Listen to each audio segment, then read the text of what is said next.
وَلَقَدْ آتَيْنَا مُوسَى الْكِتَابَ، اور یقیناً ہم نے موسیٰ علیہ السلام کو کتاب عطا کی یعنی تورات، وَقَفَّيْنَا مِن بَعْدِهِ بِالرُّسُلِ، اور ہم نے ان کے بعد پے در پے یعنی مسلسل رسول بھیجے، وَآتَيْنَا عِيسَى ابْنَ مَرْيَمَ الْبَيِّنَاتِ، اور ہم نے مریم سلام علیہا کے بیٹے عیسیٰ علیہ السلام کو کھلی نشانی عطا کی، وَأَيَّدْنَاهُ بِرُوحِ الْقُدُسِ، اور ہم نے ان کی روح القدس یعنی جبرائیل علیہ السلام کے ذریعے مدد کی۔ أَفَكُلَّمَا جَاءَكُمْ رَسُولٌ بِمَا لَا تَهْوَىٰ أَنفُسُكُمْ،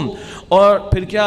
جب کبھی تمہارے پاس کوئی رسول آئے اس کے ساتھ کہ جو تمہارے جی نہیں چاہتے تھے، استکبرتم، تو تم نے تکبر کرنا چاہا، فَفَرِيقًا كَذَّبْتُمْ، تو ایک گروہ کو انبیاء کو تم نے معاذ اللہ قتل کیا، جھٹلایا، فَفَرِيقًا كَذَّبْتُمْ، تو ایک گروہ انبیاء کو تم نے جھٹلایا، وَفَرِيقًا تَقْتُلُونَ، اور ایک گروہ یعنی انبیاء کے ایک گروہ کو تم نے قتل کیا معاذ اللہ۔ ان ظالموں نے کئی انبیاء کو شہید کیا ہے، حضرت زکریا علیہ السلام شہید ہوئے، یحییٰ علیہ السلام شہید ہوئے، ایک دن میں 43 انبیاء کو انہوں نے شہید کیا۔ اتنی کثرت سے بنی اسرائیل میں اللہ نے پیغمبروں کو بھیجا، اور ان ظالموں کی یہ حرکتیں رہی ہیں۔